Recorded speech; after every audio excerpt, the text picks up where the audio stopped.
Hey everybody, thanks for tuning in today. We are back in the garage doing tool reviews on TEKTON. These are the 180-degree flex head 12-point ratcheting wrenches. Super excited about this one. Let's dig in.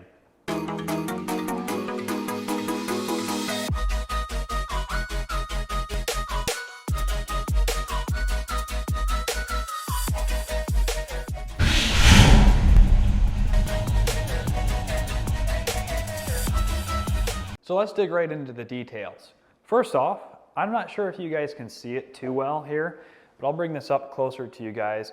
This finish is kind of like a satin chrome, or at least that's what they call it on their website.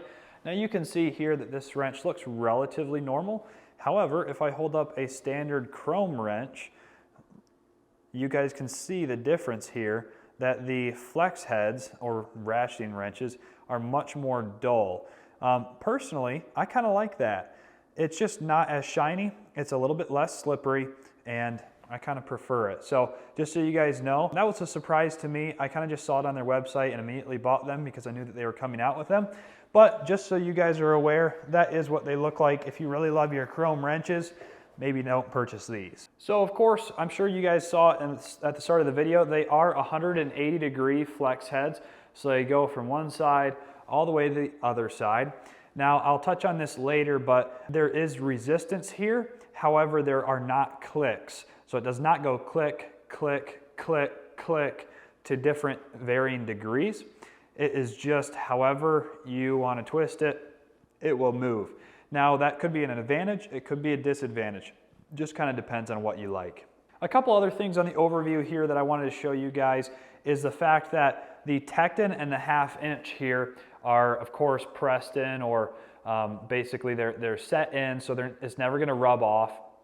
One thing that is not set in though is this right here, the drive direction, which I do really like the fact that you have that direction. It makes, you know, which way is the wrench supposed to go. That part's super easy. I know that some people mark all of their ratcheting wrenches if they don't have that, which way it's actually turning. They make it easy for you. However, I do wish that that drive was also pushed in or pressed in or stamped, however you want to say it, instead of being just etched on there. I think that if you really used your wrenches a lot, that could come off. But that's just a personal opinion, and these aren't super expensive. So again, keep that in mind. They're good wrenches, but they're not Wera, they're not Snap-on and whatnot. So just keep that in mind as we're going over these. Good wrenches, but they are still targeted to a price/quality market. So I do want to show you guys though the sound that these make. They are varying in sound because of course they're varying in size. That of course makes sense. However, I've used a lot of ratcheting wrenches over the years, and these I think are just slightly not hard clicking, I guess you could say. Like this is the 1/4 inch wrench. I'll hold it right up to the mic. And you guys may or may not be able to hear that, but it just doesn't seem like there's a whole lot grabbing there. Of course, it is still making the clicking sound, so I'm sure some of you will say, well, it's still ratcheting. Yeah, I'm not saying it's going to strip out super easily. I'm just saying that compared to the larger wrenches, even these, see how it's more tactile?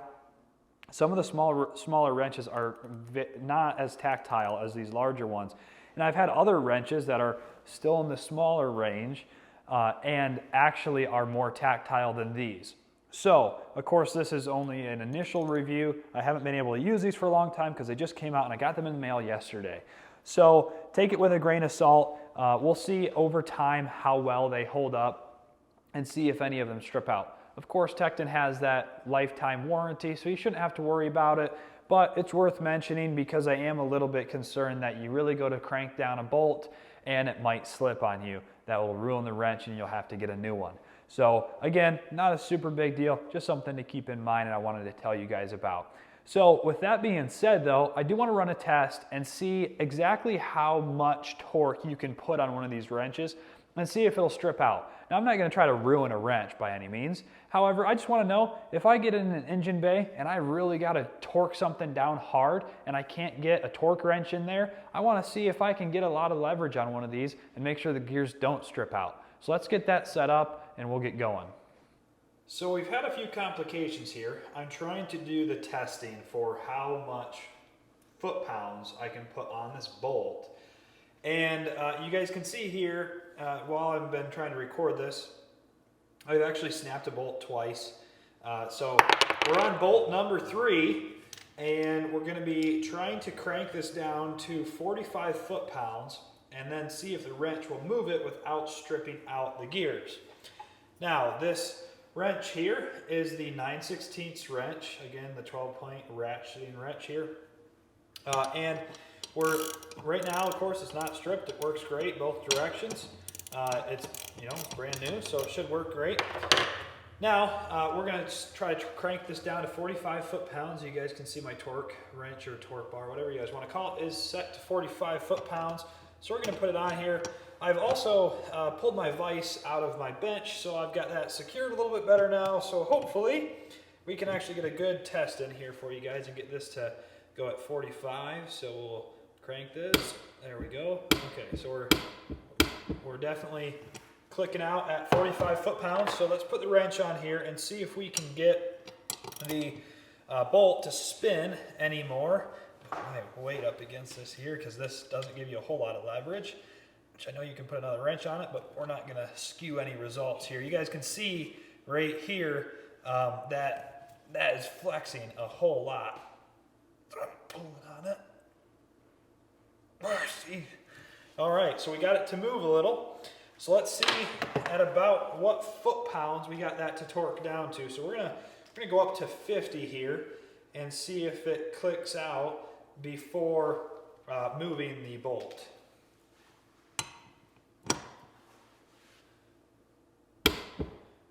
Okay, so it's clicking out fine, and again we are at 50 now. So we'll go up to 55.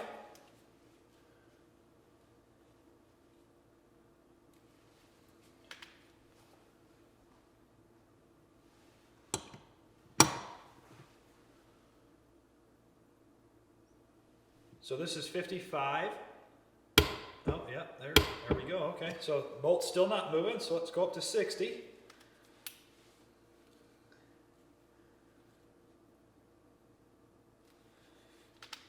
Now again, just so you guys can see this, I am at actually 60 pounds here, foot-pounds. Right there, you guys can see the word foot-pounds there. And again, let's see if it cranked it down to 60. Oh, it's just starting to spin the vise, but we'll see if it's not spinning the bolt yet. Okay, so that's spinning the bolt. So we got 55 foot-pounds clicked out on there. So I bet it tightened that bolt down to 55, 57 maybe foot-pounds. But I will say that is pretty darn good for this wrench. It's only a 9/16 wrench.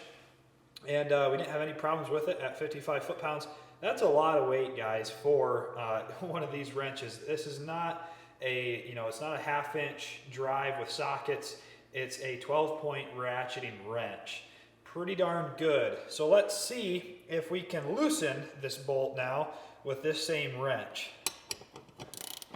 So we know it's at about 60 foot-pounds, or just under. Yep, there we go. Nice. All right, she's loose again. That is one thing I will say that I don't love about these flex heads. I kind of wish that there was one of those little, I've seen in other brands, a little ball bearing down in there that kind of helps go click, click, click, click, to keep the wrench from just completely moving. So, it can move all around. Now there's a little bit of resistance, so not a huge deal, but is something to consider when you're buying this. So you can see here, it's still working great. It's not stripped out at all in both directions after tightening down a bolt to 57-ish foot-pounds. So I'd say that's pretty good, guys. Pretty pleased with that. So one thing I wanted to show you guys real fast up close here is this little bit of a bevel here right on the edge of the box end. And that will of course help you get on a nut or bolt better. They have it on both sides of course, which is very nice. It just helps you get on the nut, you know, and you don't have to struggle as much when you're in a really tight and confined area. So I like that. You'll also notice though that the end here, this gap here and that gap right there, how there is pretty much no gap and there's no slop in the wrench at all, which is really good. That tells you the wrench is well made, obviously. Another thing that I like is the fact that this little gap here is really, really small all the way around here to the actual wrench itself. That means, of course, that you're going to get less dirt and junk in there, so it's going to ruin the wrench slower.